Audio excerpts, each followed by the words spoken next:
lafiya a riritawa, a lafiya a bar alkintawa, rayuwa a riritawa, lafiya a bar alkintawa, sai da lafiya aka koma, in babu lafiya ka zama hutu. Assalamu alaikum warahmatullahi wabarakatuh.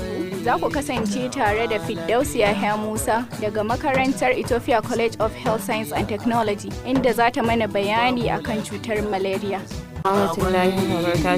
Malaria cuta ce wacce wani jinsin sauro wanda ake kira female anopheles mosquito ke haifarwa.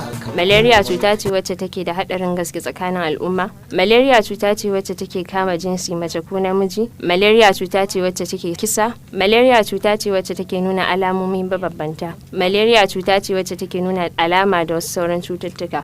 Malaria cuta ce wacce take nuna alama da wasu sauran cututtuka. Abin da ke haifar da malaria yana daga cikin abin da ke causing din malaria shine cizon da wani sauro yake mana wanda ake kira female anopheles mosquito yake wa dan adam. Me yasa sauro yake cizon dan adam? Da Allah ya halicci macen sauro ita take cizo, namijin sauro baya cizo. Da Allah ya halicci mace kasancewan dukkan ya mace tana haihuwa, ita sauro kwai take yi. A wannan lokacin take so ta fasa kwanta, to tana neman wani sinadari da ake kira protein. Wannan sinadarin babu inda za ta same shi sai a jinin dan adam. To shi yasa za ta zo ta kwanta ta ciji mutum ta ɗiba jininsa. To idan tana ɗauke da wannan ƙwayar cutar da ake kira plasmodium parasite, za ta saki wannan plasmodium parasite din a cikin yawunsa. Bayan ta saki wannan parasite din a cikin yawunsa, sai ta ɗiba jininsa. Sannan lokacin da ƙwayar cutar ta zamanto matured a cikin bakinsa, to za ta koma ta je ta ciji wani mutum daban. Idan ta ciji wani mutum daban, za ta saki yawunta. Yawun yana ɗauke da wannan ƙwayar cutar da ake kira plasmodium parasite. Haka malaria take yaduwa a tsakanin al'umma. A wannan lokacin da ƙwayar cutar ta shiga jinin mutum, sai ta yi migrating zuwa sporozoid. Za ta samu ƙananan hanyoyin jini ta shiga liver. Idan ta shiga liver, sporozoid za ta yi multiplying asexually a cikin liver. A wannan lokacin ba za ka ji wani alaman cuta a jikinka ba. Idan ta yi migrating zuwa schizoid, za ta yi matured a matsayin schizoid. Idan ta koma schizoid, za ta koma merozoid. Wannan merozoid din shi kuma zai fashe, sai ya watsu ya haifar da 'ya'ya merozoid da yawa. Daga nan sai ya tashi ya bi ƙananan hanyoyin jini, sai ya kama wani sashi wanda ake kira red blood cell. Menene dalilin da yasa yake kama red blood cell? A farkon bayani na muku bayanin cewa shi wannan sauro yana son jinin mutum ne, saboda a jinin mutum akwai protein din yake bukata don ya fasa kwansa. To kuma a cikin jinin mutum yake bukatar sa. To kuma protein din a cikin red blood cell yake. Kuma wannan red blood cell din shi yake dauko iska daga huhu zuwa sassan jiki da kuma sauran sinadarin da jiki yake bukata domin ya yi aiki. To lokacin da ya shiga sai ya farfasa su. Idan ya farfasa su, daga nan sai mutum ya fara nuna alama daga kwana 10 zuwa kwana 30. Alamomin sun hada da zazzabi, ciwon kai, tashin zuciya, amai, gudawa, ciwon jiki,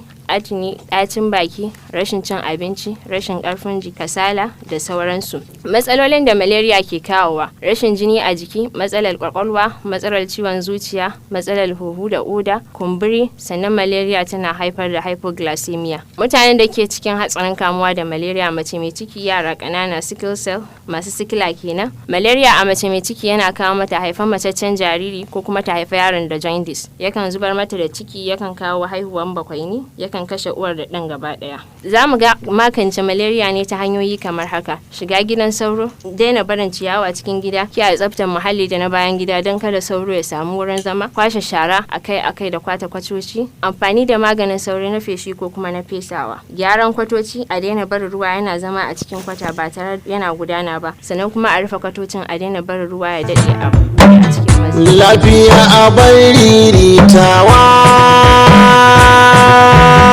a lafiya a bar alkintawa, rayuwa a riritawa, lafiya a